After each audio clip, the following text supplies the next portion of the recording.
my mum and dad used to argue a lot. They were very happy, and then they would fight, and then they were very happy, and then they would argue. And like me and my brother used to sit under the covers and like protect each other, and all this arguing and fighting would be going on. And then when it got too much, or they were getting too maybe violent or whatever, or a bit too loud or aggressive, after hours, literally hours, then like it would be me that would go in, even as a 5-year-old, stopping all these adults from chaos and arguing. So now I'm okay in terms of teams or people or all of these things. I'm very okay. Everybody challenging each other and this and that. But if it gets to a point where things are either not progressing or things are either wasting time, pretty fast, things are going to change. Do you know what I mean? Like it's come from this like tiny little kid that had to stop these people from killing each other. Simon, welcome. It is a pleasure to have you, my friend. Simon, let's start with you telling us who you are, where you are, and what it is you do. My name is Simon Whitehouse. I am currently in Monza, which is just outside Milan of Italy. And what do I do? Yeah, it depends on where on the dial you look at it from, you know. Like, I'm a dad, you know, that's the biggest part of my life. I'm a husband and I'm a dad. And then work-wise and vocationally, I do two things at the minute. I've been in the fashion business for a long, long time, like almost 30 years. And the two things that I do in that, one is I am the CEO of a fashion multi-brand concept retailer called Modes that is based in Italy, but has a store network across Switzerland, France, Paris, you know, Milan, and several stores across Italy, omni-channel, e-commerce, etc. And the other thing is my own personal project, which is a purpose-driven brand called EBIT, which stands for Enjoy Being in Transition, and which is a subversion of the financial acronym EBIT. And it's a purpose-driven brand which is provoking compassion on mental health in the fashion industry. Well, it sounds like you're a busy guy between the three jobs that you got there. Well, do you have a bulleted list of those 30 years in the fashion industry you can rattle off? Yeah, I like where I come from the north of England, in a little place called Stoke-on-Trent, which is near Manchester. And I moved to London in '99 and started working for a company called Camper, which is a Spanish, you probably know this like a Spanish from Mallorca, the Balearic Islands shoe company. And I was like a store manager, and then got quickly promoted to be a retail area manager and buyer, and was going to Spain and this, and then through different contacts, or, you know, just like being, I guess, quite good and devoted at what you do, I got invited to go and work for DKNY, Donna Karan, and this was in like 2001, 2, and back then Donna Karan was like, you know, enormous company. It was 3-4 billion euros. It was one of the top fashion luxury companies in the world. And I spent between London, Milan, and New York probably about 7-8 years, all through my 20s, really, working with Donna Karan and for the sub label of Donna Karan company called DKNY. Yeah, and then I moved back to England. I moved back to Manchester because my dad got sick, and then I kind of like didn't work for a couple of months, and then I worked for Don Karen again for a year, and then a company called Vince, which in America a lot of people may know it. It was a really progressive contemporary cashmere label. And I launched Vince from America to the rest of the world with a really dear friend of mine called Sophie Dimmick. And then I'm trying to think back. And then I started working with an incredible British designer called Matthew Williamson, who was in the same stable and generation as people like Alexander McQueen and Stella McCartney.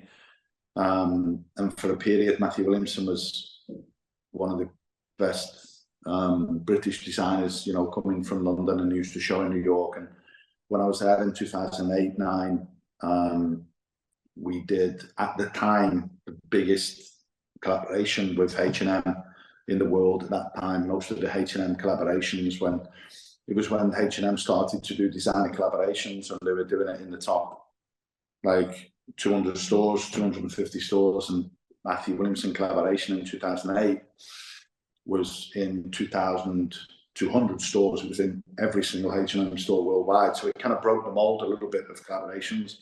And then I moved to Italy in 2010, working with Mr. Rosso for the Only the Brave group, for the Diesel brand, and for a sub-brand of Diesel called Diesel Black Gold, which is the more fashion, progressive, like subdivision of Diesel. And a man called Andrea Baldo was fantastic mentor of mine. He recruited me to Diesel, and I was there for 4 years. And then 2014, I got a call from, it was 2013, at the end of 13, got a call from LVMH to go back to LVMH because they'd acquired Don Karen at that time. So my name was still on the records of LVMH. And LVMH invited me to be the CEO of a young designer brand called JW Anderson, which is very difficult for me to say because I think of Jonathan, who's the designer behind it, and ultimately it was Jonathan that chose me to go there. And we built JW Anderson for 4 years. There was obviously already Jonathan there and the ingredients of a brand, but the recipe had not been formulated yet. So I helped Jonathan and a team of really incredible people to build the JW Anderson brand inside LVMH, and behind the scenes was quite instrumental in the creative directorship and negotiations of the contracts for Jonathan at Loewe, which is one of the best case studies of fashion of the last 10 years, 15 years. And then I had like a midlife recalibration in 2017, and was unsure what I was going to do for a little bit, and then very randomly got reconnected with a person called Giovanni Testino, who's the brother of Mario Testino, and he invited me to be the CEO of a company called Art Partner, which are like, there's two major companies that represent artists from the fashion disciplines of photography, stylists, art direction, hair and makeup, like creative teams of fashion art campaigns. And there's Art and Commerce and Art Partner. And Giovanni Testino is the founder of Art Partner, and he invited me to be the CEO of Art Partner. So I was the CEO of Art Partner for 3 years. And that culminated in 2020, just before the pandemic, and literally exactly the same time I got inspired to do my own thing, which is eBit. And then the last few years, I've been bringing eBit to life, and then in parallel, I've been the CEO of a wonderful company called EcoAge, which is really a pioneer of the field of sustainability, particularly in the fashion industry, with Olivia Firth for a couple of years. And then last year, I was the CEO of a creative communications agency called Reference Studios. And then I just joined Maldives 3 months ago. There you go. Nice. That's quite the list. Yeah, quite the impressive resume. And considering that I bought the majority of my clothes at Walmart until I was in my at least mid-30s, the fact that I've heard of a lot of the places that you worked is very impressive, at least to me, because I know nothing about any of the world that you're a part of. And the area you grew up in, you've told us before, is like a very sort of blue collar place where maybe a lot of younger people didn't have that many aspirations when you were growing up. Is that right? That's correct. Yeah. But it goes back a couple of generations before that. My dad's side of the family from like 2 generations back from Ireland. And they were Irish Catholics that moved to Manchester, Moss Side, Manchester, which if you ask anybody who knows the UK, Moss Side, it used to be pretty much widely regarded as the most dangerous place in the UK. It was called Gunchester. Like, it was just a very, very dangerous place. And back then, it was the time of the troubles with the IRA. So, like, the Irish people were just, like, ostracized, like, completely. It was just a period of massive political and religious hatred and war. And, like, my dad was, yeah, he grew up in a chip shop in Moss Side, Manchester, and he grew up with the Caribbean community, like a lot of the immigrant community that were there. So that was a big formulation of the values of my life. And he met my mother, and she's from Stoke-on-Trent, which is this very, like you say, blue collar, you know, small city that had been decimated. It used to be a manufacturing, and a lot of the cities in the UK came from this, like, deep manufacturing industry through the 60s, 50s, 60s, 70s. And when Thatcher was the prime minister, and it coincided with China, you know, becoming a commercial force, like, changed the UK from this manufacturing base into this white collar service, banking, financial, insurance based economy. And a lot of the working class communities, like Stoke-on-Trent, where I was born, really suffered from that.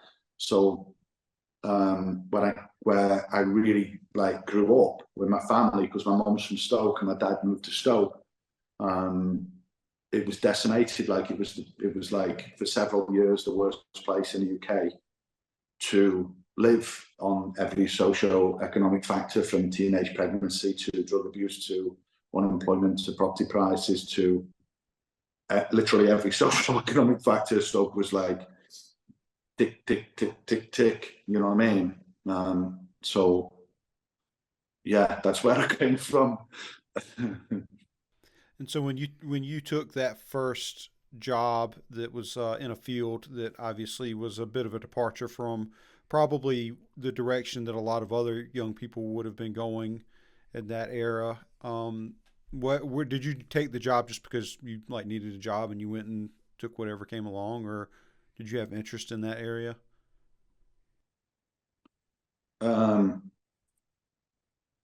Like, the group of people that I grew up with, we were all just a bit in front culturally with music and clothes and culture. Like, when I was 10, 11 years old, we'd go to Manchester on the train and buying Paul Smith and, you know, different brands and different labels like this. We were just really into it, and we were into the music and we were into the scene. And then, like, the rave scene started and we got caught up in that, and we were just really into that. And then, I guess, like a lot of people that know, and I did to a certain extent, got mixed up in different things that were probably not, like, were a little bit naughty. And yeah, for me, it was like an escapism, because my parents broke up, and it was a very intense trauma line that happened in my life, and I went off the rails for a little bit. And my brother at the time, like, he suffered the mental breakdown through this period because of the intensity of the things that were happening around my life. And for 3-4 years, I kind of just went off the rails a bit, and culminated in, I knew it wasn't I just knew that it wasn't my place. I always had this voice of my father in my mind, of that Stoke-on-Trent's a small city and the world's a really big place, and Manchester's a big city, and you need to go out and live your life, son, and you need to do things. And one or two things that I was mixed up in were maybe a little bit dangerous and things. And I moved to, I didn't need to, but I just made this decision. I'm just going to move to London. And I didn't know what I was going to do at all, but anything was going to be better than that. How old were you? 21. And I saw some very bad things. I saw some really bad things. I saw some very bad things. And I just wasn't ready to go to jail. And so when you face that realization that what you're going to do, I just knew I needed to go, and I needed to follow these words that were in my mind from my dad. And so I said, I'm out of this. And I set this target I said, in 10 weeks I'm moving to London. 10 weeks from here, this day. And I didn't know anybody in London, didn't know what I was going to do. And I started applying for jobs. And back then there was no LinkedIn or nothing. There was no internet. I didn't even have a phone. So it was like you were trying to get newspapers and applying for jobs, and trying to apply for these management jobs or whatever. And I remember putting on this suit and going on the train and having these interviews and just not feeling like myself. And I didn't get any of those jobs. And I was working for a mate of mine, Martin Soul, who we've known each other since we were 4 years old. He started a fashion store when he was 15, buying Comme des Garçons and Paul Smith and Vivienne Westwood and tons of other labels. And I worked with Martin when I was 19, 20, and I was in the shop, and I was like, what are we going to do, Martin? I'm moving to London in 4 weeks. I haven't got a bloody clue. I just need a job to pay the rent, so at least I can, start off with something. And this is when he called Camper, because we used to start Camper in the shop, and he called a guy called Dean Cooper, who was the sales rep who used to come around and travel to the north of England. And he was like, listen, Dean, our Simon's moving to London, and he just needs a job. He just needs a job, even weekends or whatever, just to get him started. And I went and interviewed with Camper, and it felt really nice. There was a lady there called Ruth Coughlin and Pierre. It just felt really nice. And then they offered me this job of a manager of a store. And I wasn't expecting that at all. And I thought, fuck it, why not? And it was this new shopping arcade called Blue Water that opened in the east of London, Europe's biggest shopping centre at the time. And so I started as a store manager, and two, these northern lads, one that when I was moving to London, another lad that I was working with at the shop, Tim, he decided to move to London as well, and he got a place to stay. And if God knows how you'd compare this in the US, but in the UK, you've got Northerners and Southerners, like, and there's a lot of joking in between, you know. And the job in Bluewater was in the east of London, near a place called Brentwood. And when we accepted this accommodation to go and move down there, this 1999, we accepted this accommodation without seeing it in Brentford. And we thought that Brentford was Brentwood. We thought that it was close to this work that we'd got. And it was like 4 hours away. So we were traveling and commuting for these 6 months, like 6 hours every single day. These two stupid Northerners that just moved down, you know. And after like 6 months, I got promoted, and then I got promoted again, and I went from managing this one store to, in the space of 12 months, I was managing 4 stores and going to Mallorca and doing the buying. But it was all just like extremely natural. Like I honestly feel like I've not worked a day in my life, and I've worked some days for 24 hours on paper, but I really don't feel like I've ever worked a day in my life. I really don't. It's all been completely like people asking me to do things. So I've thought, why not? Or, well, if they're doing it, why can't I do that? Do you know what I mean? I don't know if that makes sense or not. Why do you think it is that you were able to succeed in that way? Like work ethic, values. What do you think it is that allowed you to come from a place that was very different from London, and to jump into that world and to be given responsibility and to be trusted and to find success and to, you know, meet all these people, and they want to include you in what they're doing and give you leadership roles? Definitely at that time, the early period of my life, a lot to do with my dad, definitely, because like, I don't know, he was just like my hero, you know. He was Superman and Spider-Man and Batman all rolled into one. And I did everything that he said he told me to do because I trusted him. And he used to have us working, and my mum, to a certain extent, you know, doing that housework and chores and for 20p, and wash the car for 20 pence, and, you know, just like, but you wanted to do it because you wanted to be with him. Didn't really matter the money.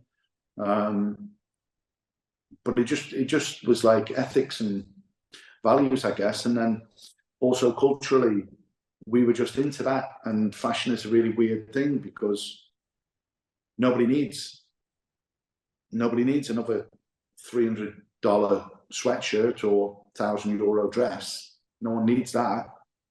So it's all based on emotion and desirability and culture and how one is expressing themselves. And having the innate growing up and childhood and teenage years that we had, where we were super into the music and super into the scene and all of these things, it was like something that was completely natural, that if you've not lived through that culture, you can't innately, intrinsically, viscerally get that experience. And you definitely can't learn it from textbook, and you definitely can't learn it at school. Like, it's just what it is. It's either cool or it's not. I don't know what to say. And then when people of these companies with big positions start to trust your judgment on things, of if it's going to be right or if it's not going to be right, and then that gets proven to be right, then it becomes a self-perpetuating thing, or at least it did for me. Do you know what I mean? I think generally speaking, when people come from a hard scrabble childhood and have they either have values instilled upon them, or they grow up in such a way that they've kind of got to make their own way and fight for their own survival. In my experience, those are people who have a strong sense of what's real, and there's something about authenticity that once you've tapped into true authenticity in your own judgment in life, and you have to make your decisions on what's real and what's not, there's almost a quality of that that imbues itself into everything you do, in the way you speak, the way you carry yourself, the sort of people that you decide you want to be around. And authenticity is very valuable. It's really hard to acquire. I mean, it's authentic. It can't be acquired anywhere. Yeah, and so there's something in the human being that we instinctively can feel when it's not real. You know, no matter how well curated and how well manufactured it is, we just can feel it. And so it sounds to me like, you know, you were, I'm sure your early life came with a lot of challenges, but you were lucky in some ways because you tapped into both these authentic values and this authentic work ethic that you got from your parents, but then at the same time you had an interest in the outside world and these sort of higher cultures that were sort of trickling and dripping into your life at that time, and you had a genuine interest in those, and so you became this blend of authentic things that were in some ways opposed to each other, but they came into a blend with the right opportunities in life, and it worked out for you. Mm. And there's something else too, that when you're saying that, Jason, it made me think, like my dad left Moss Side, and that, like, Moss Side was a really bad place to grow up, and Stoke-on-Trent, like, a lot of people don't leave Stoke-on-Trent. Like, it's like there's a in grown joke, like, there's Robbie Williams that's left Stoke-on-Trent, and Slash from Guns N' Roses that's left Stoke-on-Trent. Nobody else has ever left Stoke-on-Trent, you know. And my dad, because he was from Manchester and he came to a smaller city, and he'd grown up with this very cultural,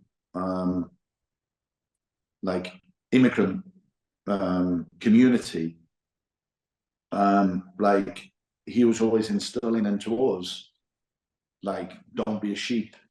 Do you know what I mean? Like, you're going to stand on your own 2 feet and you make your own decisions, and don't be afraid to walk alone. And, like, I don't know why I think about this. It's like a long time that I thought about this, but there was a moment where we were about 14, and like, we were kind of the kids at school or whatever, and like, my mate started getting this weed and started smoking this weed, but we were all mega into football and basketball, and I, because of, like, my parents had this thing with smoking, that they were always trying to give up smoking, and they were always fighting in the house about smoking and this. And so me and my brother were always very, very anti-smoking. And my mate's got this weed, and I remember being in this, like, in the woods, and they were passing this weed around, and it went around to everyone took it. And it came to me, and I was like, I don't want it. Like, I don't want it. Like, and that was one of my earliest memories of, like, I really don't give a fuck what you think. I really don't. And I'm more than okay if you don't want to be my friend. I'm really all right with it. But I don't want to do that. And I'm all right with it. Because I always had the voice of my dad that was just like, do what you feel. Do you know what I mean? And if it doesn't feel right, don't do it. And just follow your gut instincts. And that was one of the earliest memories. And I've kept that all through my life. I really don't give a toss. I really don't. I'm very okay to just walk completely alone. I don't need anyone around me validating me. I really don't. I couldn't give one fuck. Not one. Do you think that attitude has earned you respect in the fashion industry? I couldn't give a toss. That's the right answer. I couldn't. I don't care. I care about when I walk in from whatever I've been doing today. I care about the energy that my wife gives to me, and I care about when little Bobby comes running to me and jumps into my arms. That's what I care about. Now, that's not to be disrespectful. I love a lot of people, and I work for a lot of people, and everybody wants to be liked and all of these things. You'd be a liar and a bit daft if you said, you didn't care about those things. Of course you do, but to me, that's not the most important thing in life. Well, I think there's a difference though between being liked and being respected, and there's uh, I also have maintained that the attitude of not really caring what other people think about me in my life, and for better or worse. That's what I love about you. Oh, thank you. And that it's a two-way street. It's a two-way street because you sacrifice a lot with that attitude as well. But um, the difference between being liked and being respected is that everybody in the world can like you, and you can still be miserable. You can still accomplish nothing, no matter how hard you try. There are still barriers in place that are dependent on social interaction. But if everybody respects you, whether they like you or not, they trust that you're good at what you do. They trust that the words that come out of your mouth are going to be the truth or bare minimum useful to them. They trust that when you're given a task or when you say you're going to do something, that thing is going to get done a certain way, or they maybe are a little afraid of you and don't want to become your enemy. Those are all different sorts of forms of respect. Those things aren't dependent on whether they like you, and those things are very useful. Those things are very functional in your success in life as it pertains to other people. And so I know that personally having the attitude of not caring what other people think about me has left me lonely at times, and there are a lot of people who don't enjoy my company at times. But I know for me that it has allowed me to earn the respect of lots of people that I've worked with and had in my personal life, even if they don't necessarily want to be stuck in a car with me for 3 hours. So I'm curious to know, like, do you feel that attitude has earned you the respect of the people that you have worked with?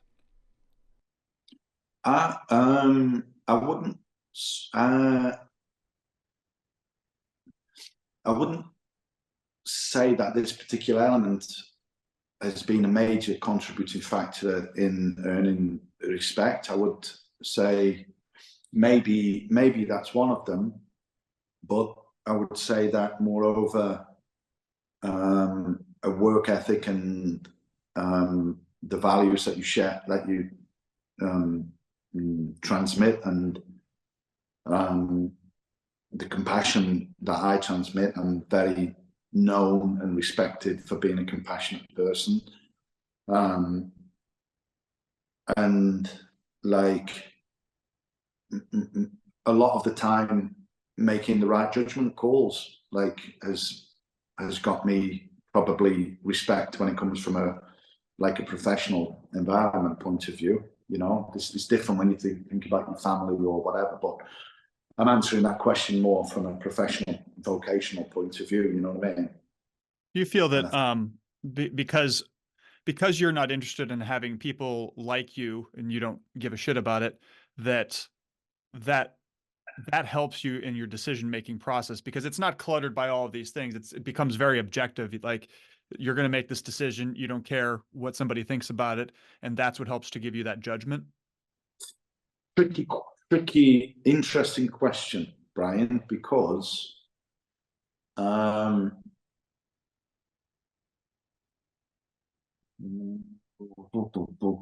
I believe is a good CEO is one who can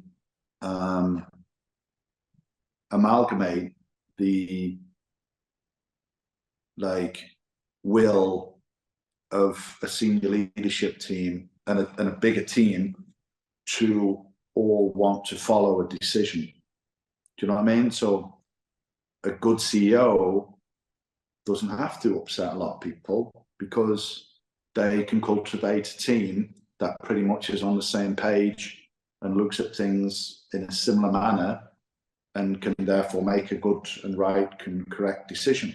And it's pretty obvious when you see the numbers or what's in front of you, the facts and the figures. And it's rare that there might be one or two people that disagree with that. And then that may fall in, like cross the line and fall into the question that you're asking. You know what I mean? Because then if the majority of the team that I'm working with are against something that I fundamentally believe, then I've probably done my job wrong, because we're all not looking at the same numbers and direction and vision, and just like facts on the table, you know? So I think a good CEO doesn't necessarily need to do that so much. However, is definitely willing to do that if and when they really truly believe that's the right thing to do. You know? Because a CEO, you can't do all alone. It's about building a team.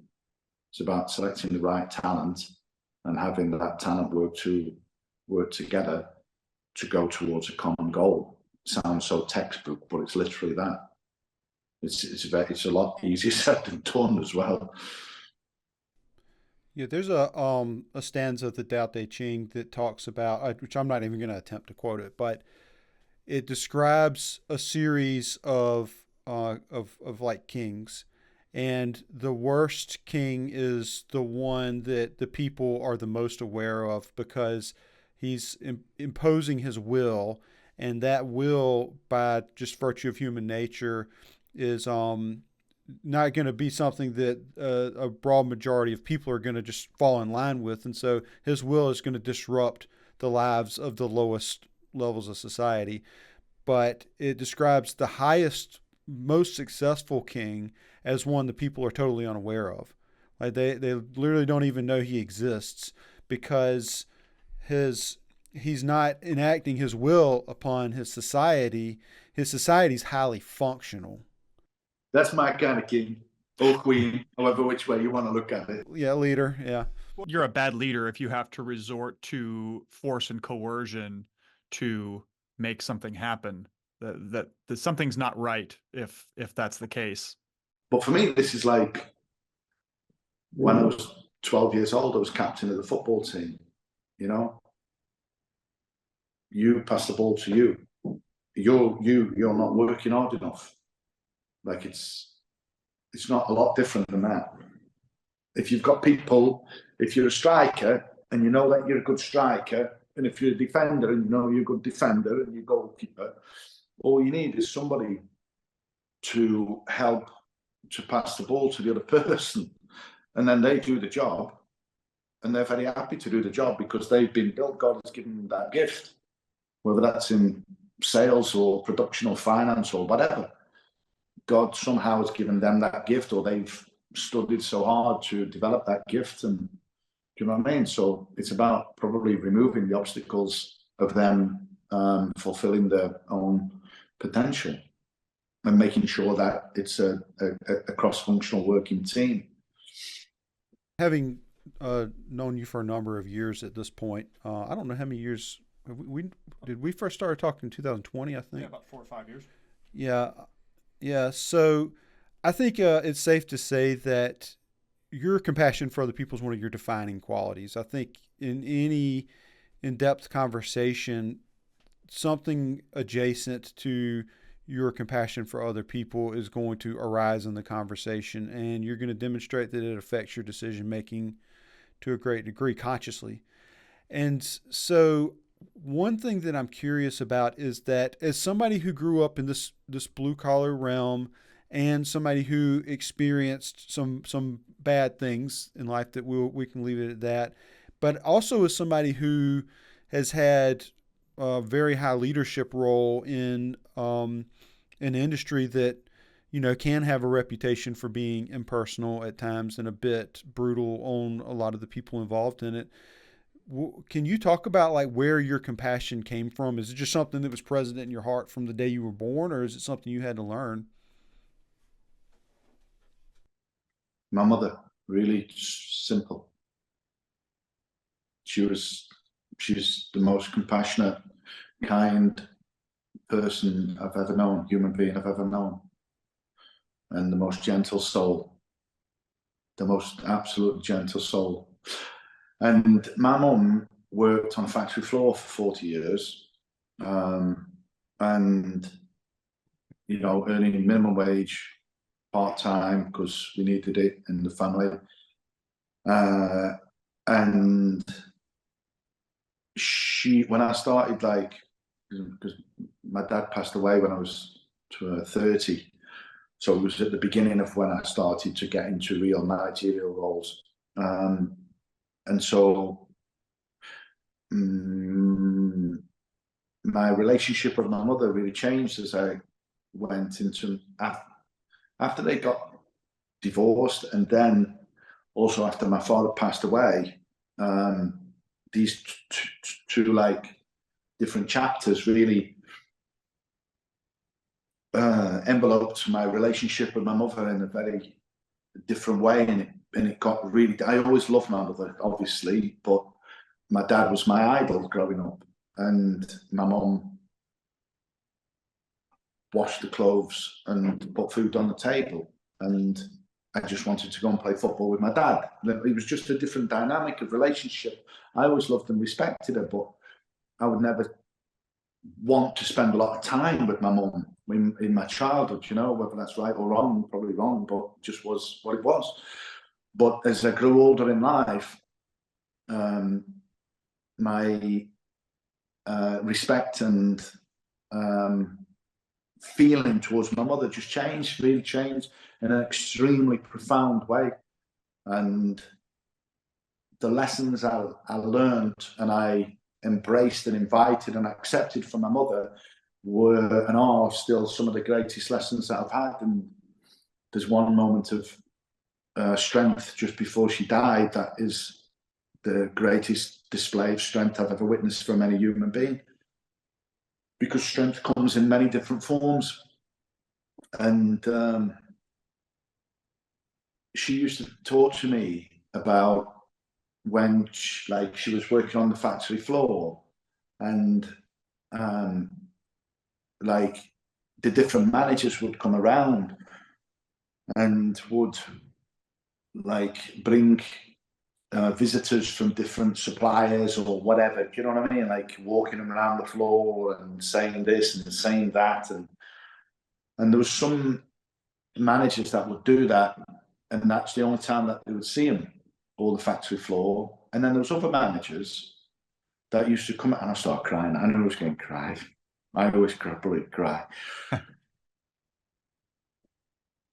And there's other managers that my mum used to tell me about that used to go around and used to talk to the people and used to ask them if they were all right, and just used to ask them if they needed anything. And my mum would say, yeah, there's a crack in that window and it's letting in a draft, and she's getting a bad neck because of the draft in the window. And then that manager would get that window fixed. And then can you imagine how much they would work for that manager who cared about them, who just cared about really simple things? If there's a crack in the window, or, you know, if the central heating isn't working and it's probably freezing, or, do you know what I mean? And so I guess, yeah, compassion and respect for people, especially in professional environments, I got a lot from my mother. And even like inside LVMH and JW Anderson, if ever there was a big email that needed to be sent out from the CEO or whatever, I used to send it to my mum first and say, how would you feel if you received that, Mum? would you think I'm a knob? Or would you think, okay, they care? Because I did. Not many people know that, but my mum, it was called the mum test. Jonathan's brother Tom knows it. Yeah, we used to call it the mum test. Do you know what I mean? And then how could we create a nucleus of what was 20 people and became, in a short space of time, almost 100 people in a very protective, safe environment to give their very, very best work and feel safe about making mistakes and feel safe about asking for whatever, a new piece of equipment or this or that, you know. And yeah, that was probably one of the reasons of how we built such a good team when we did that. A lot was from my mother. God bless her.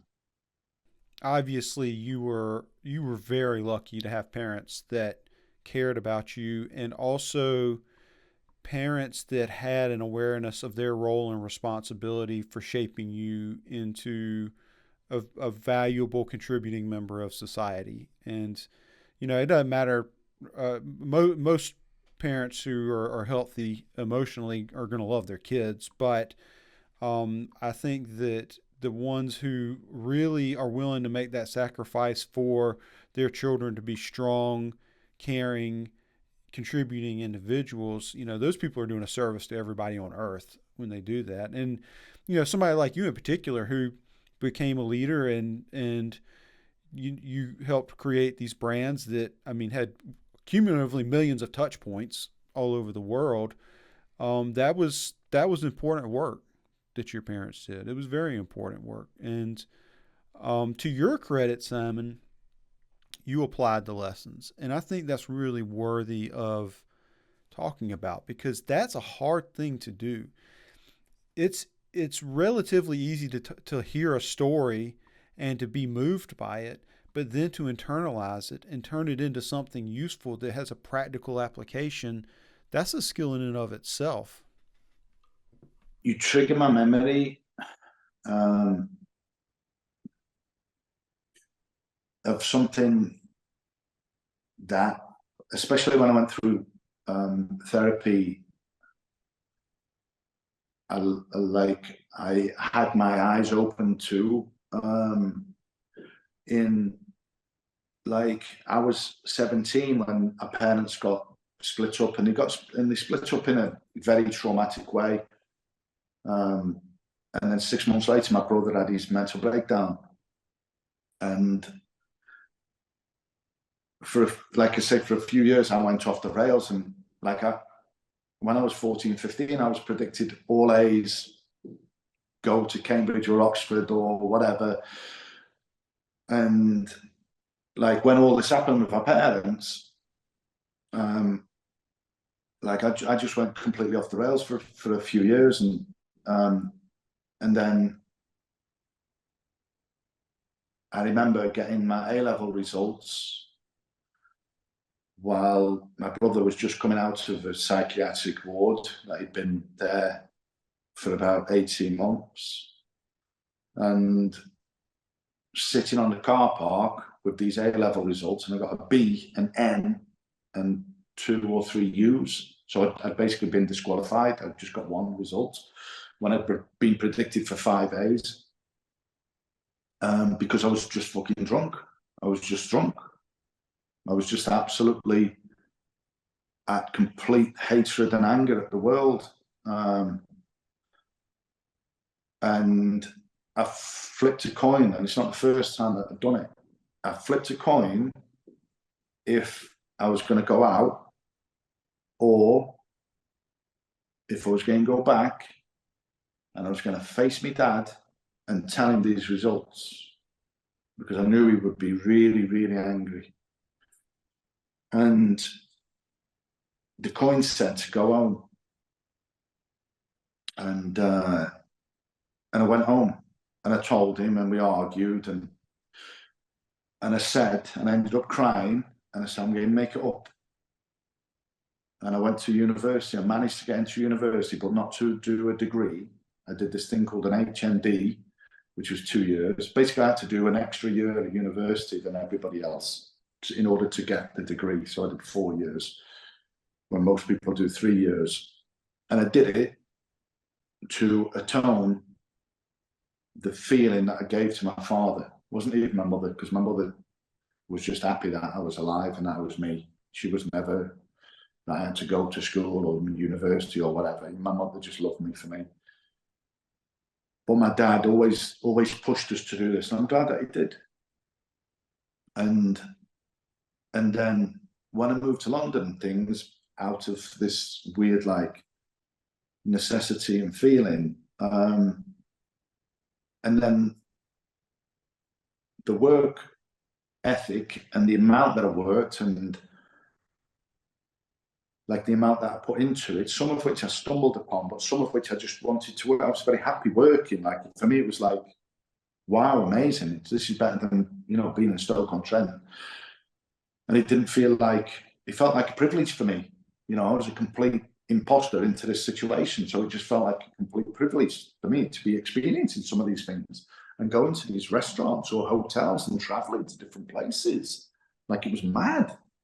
Like where I grew up, that was like, you'd only see that on TV, you know. And then when my dad got sick and he passed away, and I went into like a depression, and I did therapy. This therapist, who coincidentally was called Simon, he explained to me about this thing called being a well sibling syndrome, of where your sibling either dies or, you know, has some kind of illness or handicap or breakdown or something, and the well sibling takes on the will subconsciously of the other sibling. And I stopped bloody crying.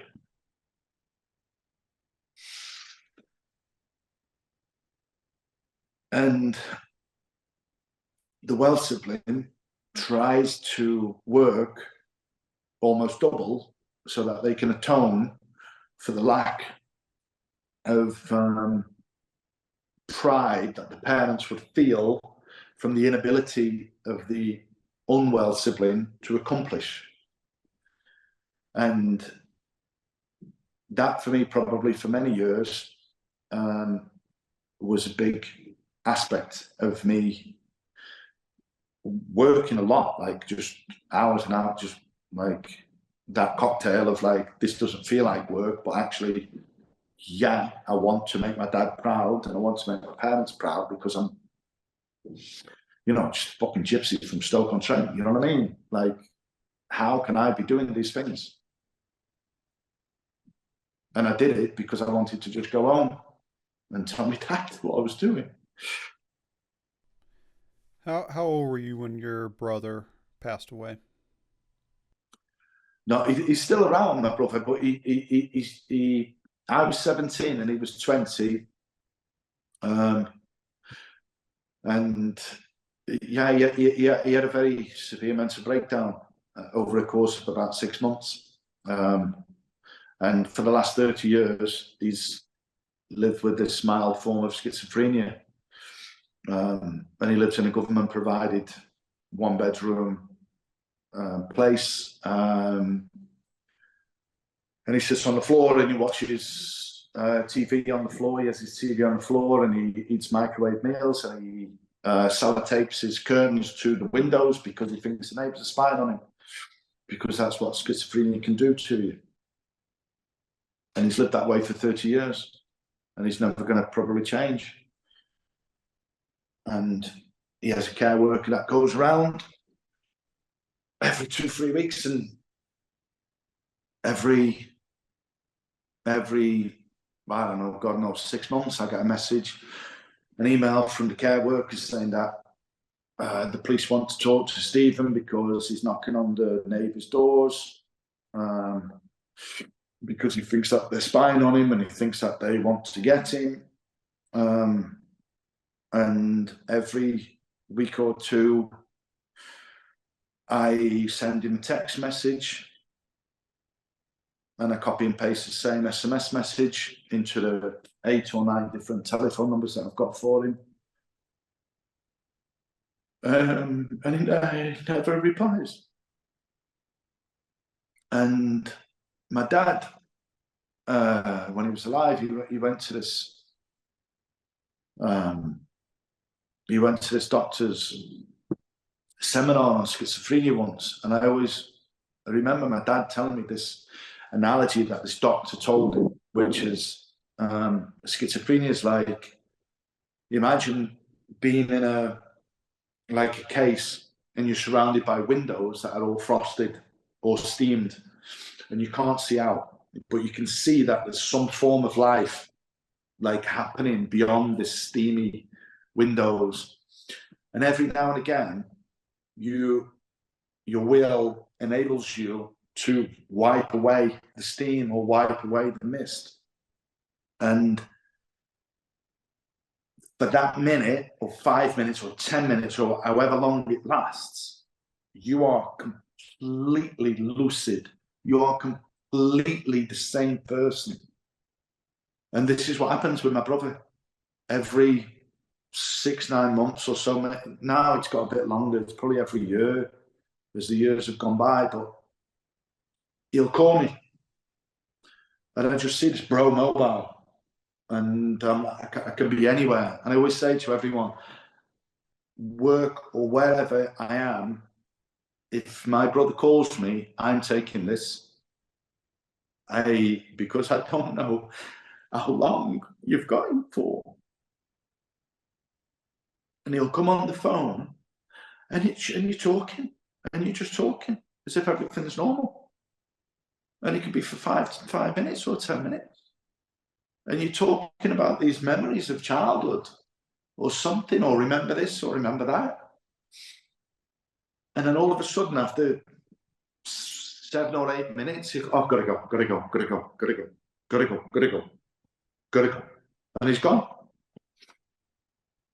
And then this mist and the steam comes back again.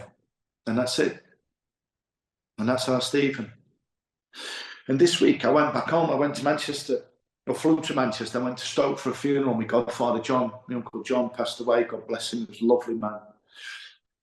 And he's obviously our Stephen's godfather as well. And my cousin Christopher put a note into the door a couple of days before to say that our Simon's coming. And we spent Monday night, on the night of this funeral, knocking on my brother's door. And his light was on. His curtains were all closed. His light was on. And he knew that I was there. And his light was on. And I'm knocking, and then I went to the window and I'm knocking on the window, and then I went around the back, knocking on the back window. And saying, hey, Steve, it's Simon, I'm here, you know. And but he turned the light off. And he didn't come to the door. But there's nothing you can do. Nothing. And it's mad. It's mad to think that there's nothing on earth that can bring this person back, you know? And then, when our dad passed away, like, my brother hadn't seen him. And I was there for a couple of months. And I thought, I've got to make Stephen see him before he goes. And he was going. Like, you could feel every day he was going. And I got him to come.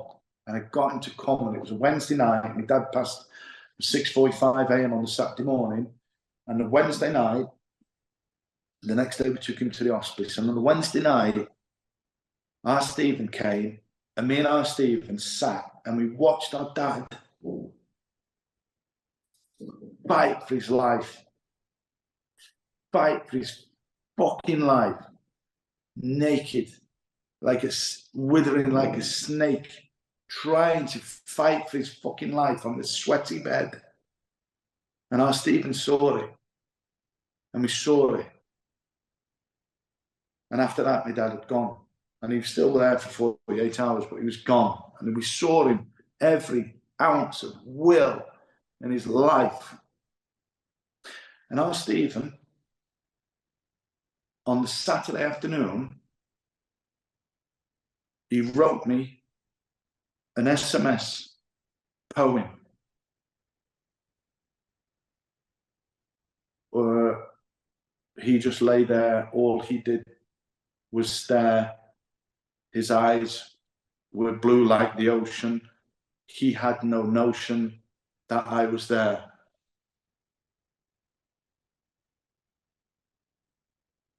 And how can somebody craft something so beautiful and then the rest of their life live like basically like a fucking vegetable? It's like, wow. I'm so fucking fascinated by this spectrum of mental health conditions. It's unreal. It's unbelievable. And you think of the untapped potential that can be there in people who live with different forms of illness or conditions. It's unbelievable. I find it absolutely unbelievable. There's a quote from a Joseph Campbell book. I think he might have been quoting Carl Jung, but I read it in a Joseph Campbell book that says, the shaman has learned to swim in the waters where the schizophrenic drowns. And the meaning there is that there's a form of dissociation from society and from norms and the conscious world that we're all sort of participating in, that some people are able to separate themselves from that and go to a place where they can draw something meaningful and come back and participate. And some people go get lost in that, and they, for whatever reason, they're unable to rejoin with the conscious world of waking civilization that the rest of us are able to conform to. And it's not it's probably got a lot to do with factors that certainly I don't know anything about, but I think that it's, to a certain degree, there are aspects of our society that we've sort of lost touch with in our era, and we don't have the proper support for people who are sort of broken off from what the rest of us have sort of agreed to as normal reality. And as communities, we're not able to have a place for them that's as functional, and so they kind of get more and more lost. But I apologize for thinking your brother was passed away. I don't know how that notion got into my head, but your brother inspired you to start EBIT, correct? Part of it definitely is a big part of it, obviously, because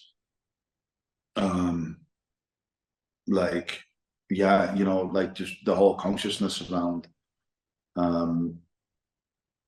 mental health in society fundamentally, and how can one use what you have. Like I only know pretty much how to do what I'm doing, like I can't, and I know how to do fashion, and I know how to do this community, and I know how to do these things. So how can one use what that you can do, and that you have a network of, and that you're good at, to do something purposeful? And my purpose is, I feel extremely fortunate to be conscious, to be aligned with what I feel like my life's purpose is around mental health. So my brother was a big part of this, but this started a long time ago, because after our dad passed away, I fell into this very deep depression, and I was on the floor for 4 days and couldn't get up off the floor, physically couldn't move. And then went to the doctor, whatever, like long story short, I ended up doing therapy for a year, and then it helped to a certain extent, but not really. And I survived a suicide in 2009, and after that, and coming through that, and having a deeper connection and understanding of one's thoughts and where one's thoughts go to, and I just was like, fuck it, I'm just going to be extremely open and advocating our mental health issues. And so I've been doing that since 2009, 2010. And then, like, first I was just talking and being very open. If anybody talks about these subjects, then I would reply. I wouldn't search for things. I would just reply openly around the subject.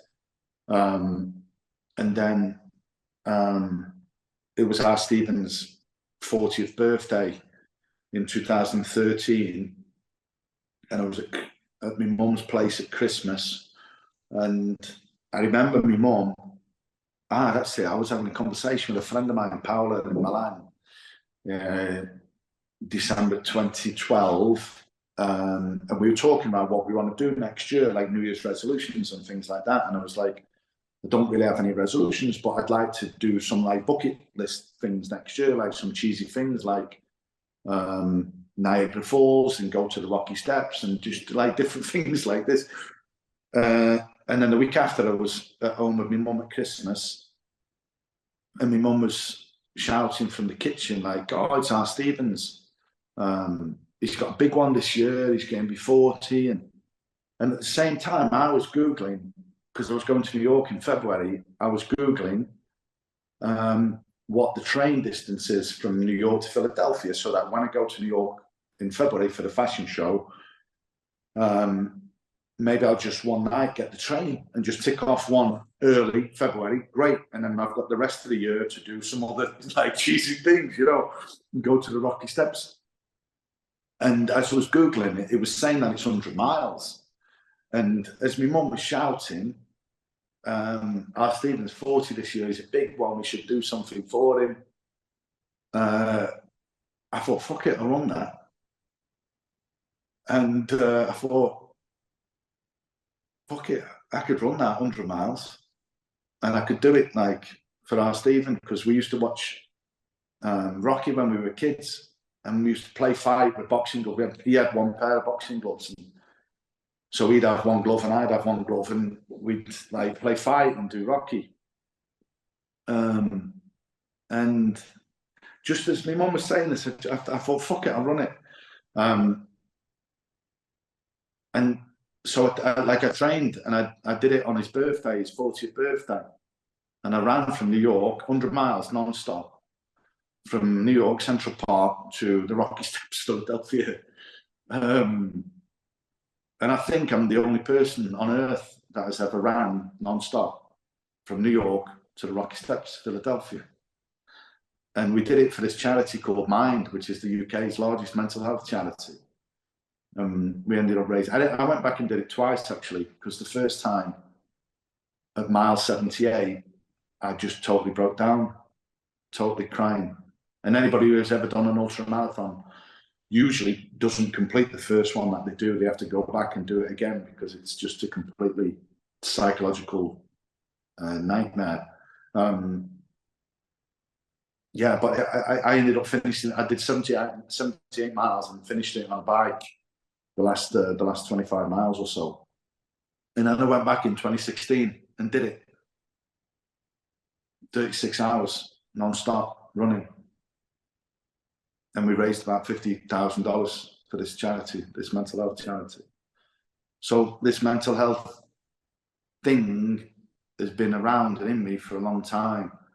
And EBIT was born and conceived 18 months after my mum passed away, just after I got my mother's last words tattooed onto me. And I looked in the mirror and it says, "I am now." And I had this really weird shiver in the mirror after I did this little tattoo on me. And I went to the pub, the Brooklyn Social on Stanton Street, and had a pint of Guinness. And I got incepted with this sentence, which is the most profitable brands will all be directed by their moral compass. And I've got like a bit of OCD or whatever. It's never been diagnosed or what, but I feel it's some form of it, whether that's right or wrong. But my mind works on a loop. And if something comes into my mind, I can't stop thinking about it. And I couldn't stop the sentence in my mind. And I asked the guy, I said, can I have a pen and paper, please? And like, I need to write this thing down. He's like, yeah, sure, just be 1 second. I said, no, I need a pen and paper now. And like, you don't understand, I really need a pen and paper now, please. Can you get me a pen and paper now? Please, please, please, please. Can you get me a pen and paper now? Please, please.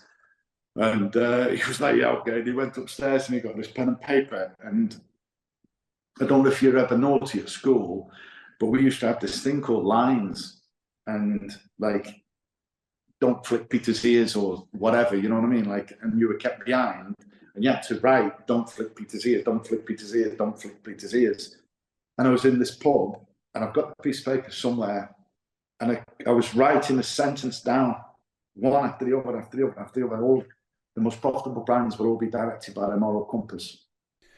Simon, in a life of so many successes, what do you consider to be your greatest success?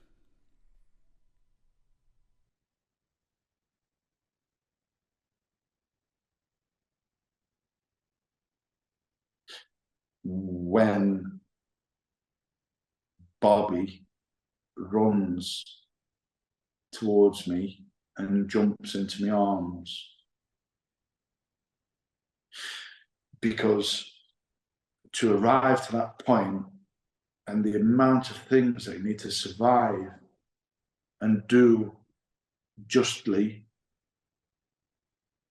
in order for your 4-year-old daughter to see you from 100 meters away, and when she sees you, run non-stop, irrelevant of what's in the way.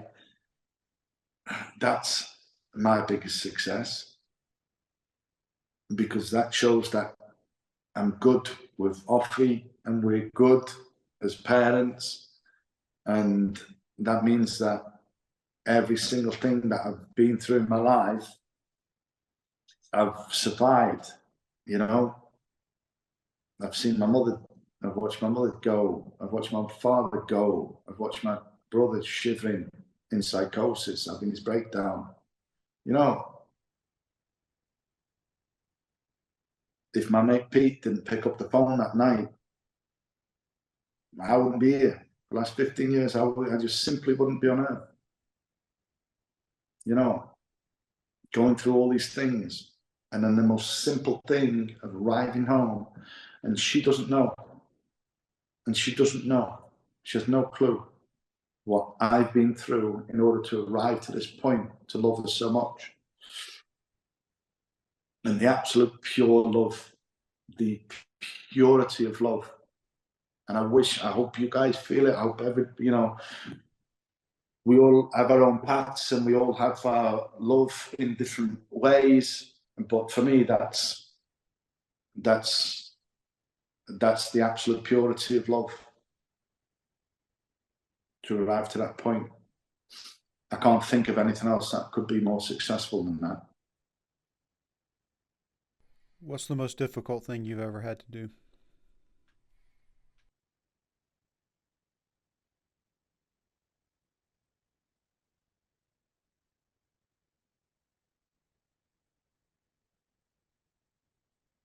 Pick my dad up when he was trying to go to the toilet.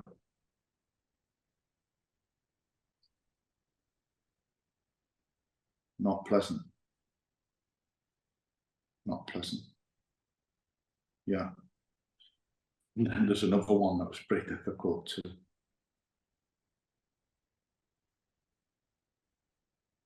Yeah. Yeah. Yeah, that was difficult. Yeah. Shit's real, isn't it? You know, but I was also extremely, like, that was exactly where I was meant to be. Exactly where I was meant to be. And that's also the thing with me. And I think this comes into like our work now. I was talking about this the other day. Like, I'm the youngest. Like, my brother's 3 years older than me. And my mum and dad used to argue a lot. They were very happy, and then they would fight. And then they were very happy, and then they would argue. And like, me and my brother used to sit under the covers and like protect each other, and all this arguing and fighting would be going on. And then when it got too much, or they were getting too maybe violent or whatever, or a bit too loud or aggressive, after hours, literally hours, then like it would be me that would go in, even as a 5-year-old or an 8-year-old or a 10-year-old or a 12-year-old or a 15-year-old or a 17-year-old. It would always be me that would go in with my brother there behind me. My brother was a bit quieter than me, bigger, obviously, he was 3 years older, but he was also physically a lot bigger than me. And I used to scream, I'd had enough. And you have to stop it. And you're all acting like children. So you've got a 5-year-old screaming to my dad, then would have been 35, 40, whatever. My mum was 3 years younger than my dad, and then my brother 3 years older than me. And it's me stopping all these adults from chaos and arguing. And then sometimes I would get violent with that too. Enough. So now, as I'm older and I'm the adult in the room, I'm okay in terms of teams or people or all of these things. I'm very okay. Everybody challenging each other and this and that. But if it gets to a point where things are either not progressing or things are either wasting time or there's too much arguing or wasting time or this, then I don't lose it, but like pretty fast things again change. Do you know what I mean? Like it's come from this like tiny little kid that had to stop these people from killing each other, basically. There's a vein that seems to have run through your life, and we touched upon it a couple of different times indirectly in the conversation, but when you described your greatest success as being the sort of mountain behind you that you had to climb in order to be at a place where your daughter is just blissfully unaware of the world and runs to you. You know, you're physically there, first of all, as an accomplishment, but you have also set in place so many aspects of your life that allow yourself to be free to experience that, but also allow her to have that freedom of childhood and to just enjoy that bliss. And that's far reaching and it's very profound.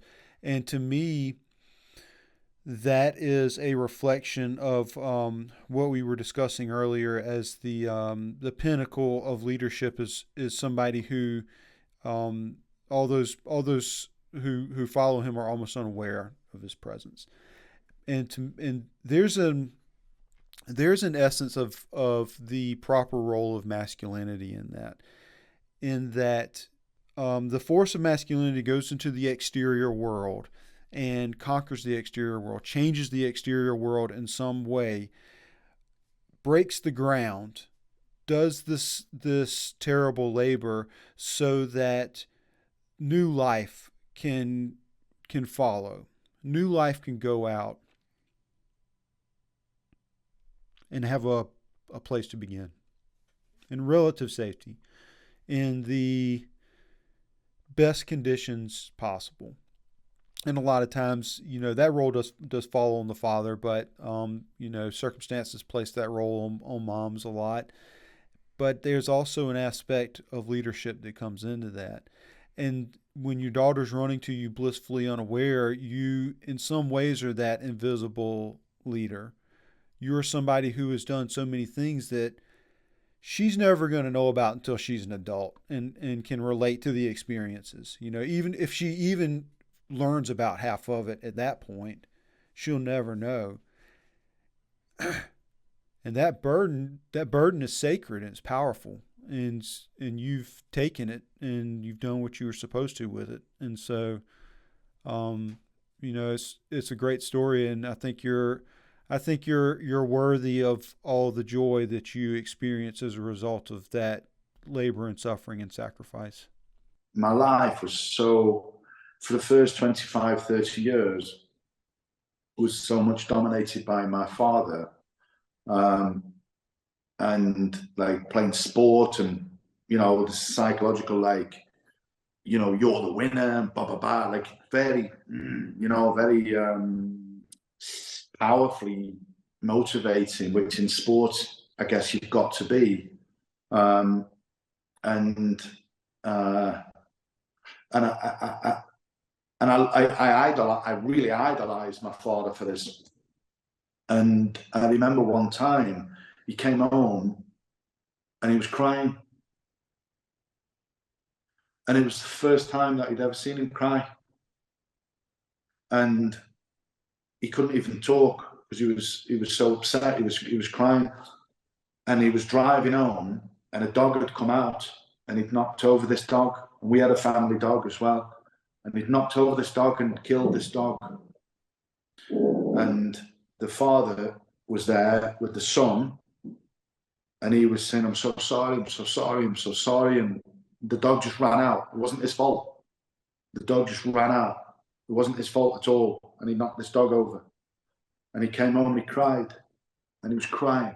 And that was the first time I would see my dad cry. And I remember, I must have been maybe 12 or 13.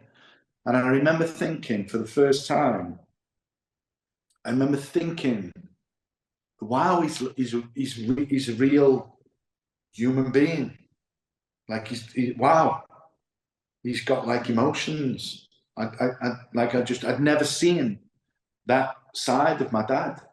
I'd never seen that side of him, and I loved him like immeasurably more through that. Do you know what I mean? And then later in life, my mum, because I'm like this broken soul, I cry every day. Everybody that knows me, that works for me, know I'm crying all the time, you know.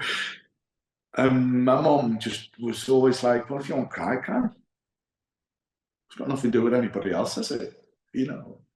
And it's this like weird form of masculinity, femininity, and strength and emotion. And what is strength? And what is emotion? You know, I find that overlap and conversation extremely fascinating, because that's the fusion of a human being, isn't it? You know, a man and a woman fusing together, and then there's a birth. And I find that really fascinating. Yeah, well, the masculine contains the feminine, and the feminine contains the masculine. So if we consider the masculine ideal is externally powerful but inwardly supple, the feminine ideal is externally supple but inwardly strong.